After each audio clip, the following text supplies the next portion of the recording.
Outra dúvida é sobre os dois profetas que irão ser mortos, né, na praça, que vai ficar expostos lá, todo mundo vê.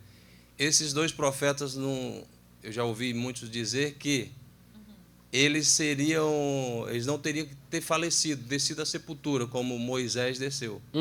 Teria que ter sido arrebatado, como Elias ou Enoque. Sabe por que o pessoal diz isso? Tu sabe? Não. Porque Hebreus capítulo 9, versículo 27, diz que aos homens está ordenado morrer uma só vez, vindo depois disto o juízo. Então o pessoal raciocina assim, ora, se Deus deu a ordem que é para morrer uma vez, e Elias e Enoque nunca morreram, então eles vão ter que vir para morrer. Presta atenção, não acabou ainda não. Presta atenção.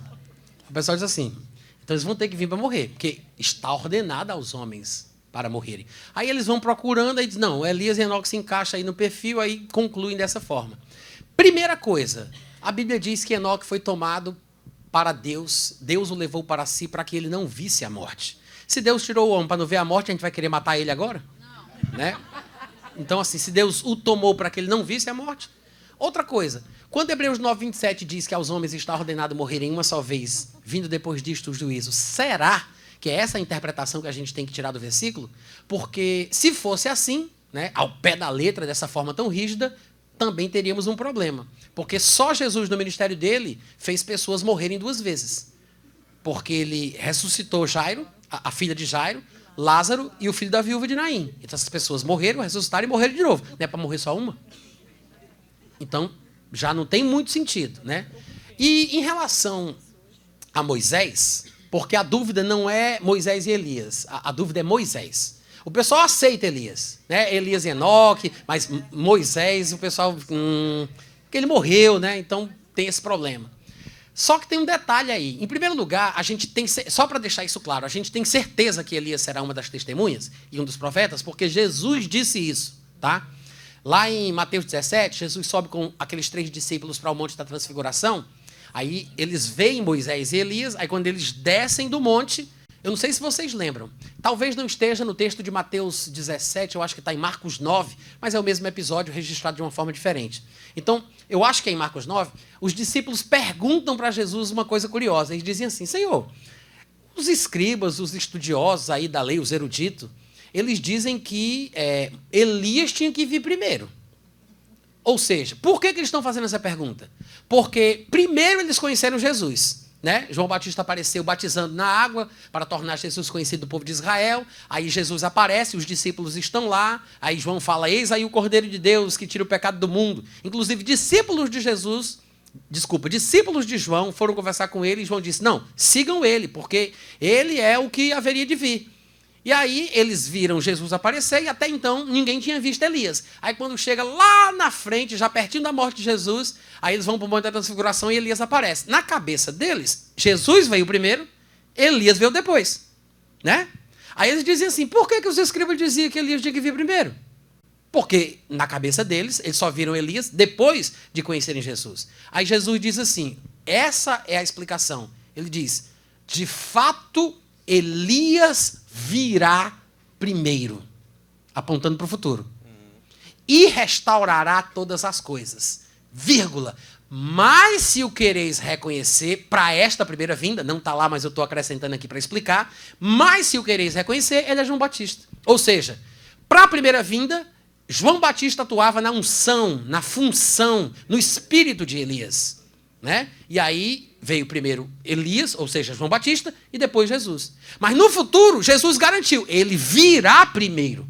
Ele diz isso, depois é que ele associa com a ideia de João Batista ser Elias. Mas primeiro ele diz, ele virá primeiro e restaurará todas as coisas. Então a gente tem certeza que Elias é uma das testemunhas, é um dos profetas. A questão é, quem é o outro?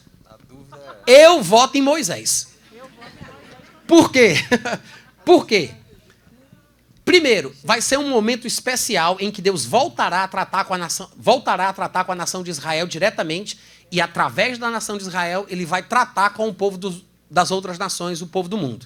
Isso quer dizer que esses dois profetas têm que ter alguma representatividade entre os hebreus.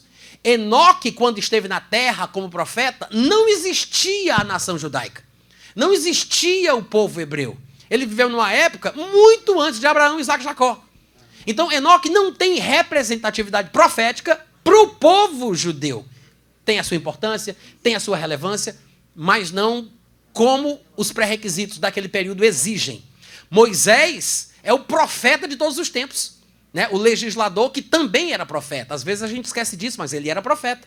Ele disse, Deus vos suscitará um profeta semelhante a mim. E acontecerá que não... quem, vocês conhecem o resto do versículo? Quem não der ouvidos à voz deste profeta será exterminado do meio do povo, né? Então, Moisés era profeta.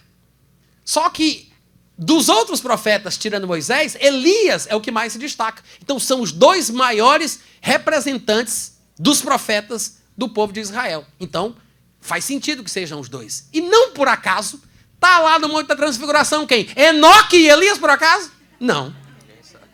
Quem é que está lá? Moisés. O que é que esse homem está fazendo aí? Né? Porque vocês vão dizer assim, realmente, por que Moisés está fazendo, se não é...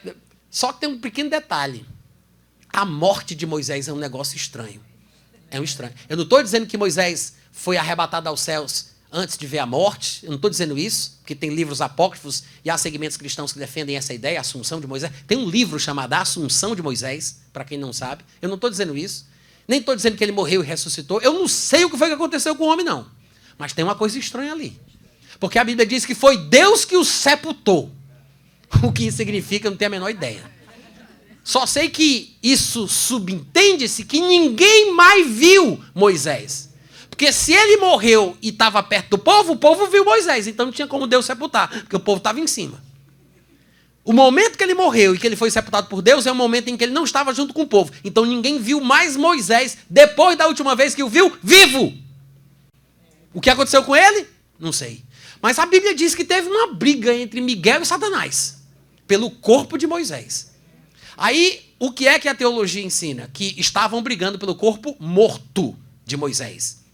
Porque se aquele corpo fosse achado pelos israelitas, aí eles iriam adorá-lo, porque era um homem tão de Deus, a glória brilhava no seu corpo, então eles iriam adorar aquele corpo. Aí Deus, né, para ocultar o corpo dele, vai lá, bota Miguel para brigar com Satanás, para esconder o corpo dele morto. Mas, meu irmão, depois de 3 dias, 4 dias, a glória ia embora todinha. Que a podridão que ia subir daquele corpo ali ia lembrar o povo que era um corpo humano. Então, brigar por um corpo morto, que está em estado de degradação, que vai entrar na putrefação, eu não sei se isso faz muito sentido. Agora, será que eles não brigaram pelo corpo de Moisés para que ele não morresse? Será que a briga não era justamente pelo fato de ele ter desobedecido? Inclusive, ele nem entrou na terra prometida por causa dessa desobediência. Eu sei que foi pouca coisa, mas a quem muito é dado, deste muito é cobrado.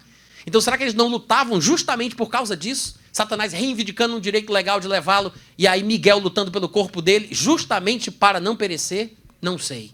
Mas tem uma coisa estranha. Jesus está falando com ele no Monte da Transfiguração. E pelo que eu me lembro, é proibido falar com os mortos. Eu deixo o versículo para a meditação da igreja. Né? Agora, existe sim interpretação que justifica a morte dele, aquela coisa toda, o Monte da Transfiguração, porque está escrito que foi uma visão, então o pessoal diz, foi só uma visão, não era Moisés de verdade, não era Elias de verdade, era só uma visão, para justificar que não era Moisés, porque se fosse Moisés, ele estava falando com os mortos, então não pode ser Moisés, aí era só uma visão. Só que eu pergunto uma coisa, se eu ver Jesus, vai deixar de dizer Jesus só porque eu vi ele? Se eu ver o anjo Miguel, é o anjo Miguel ou é só uma visão do anjo Miguel? Ou seja, quando eu vejo, eu estou vendo aquela pessoa.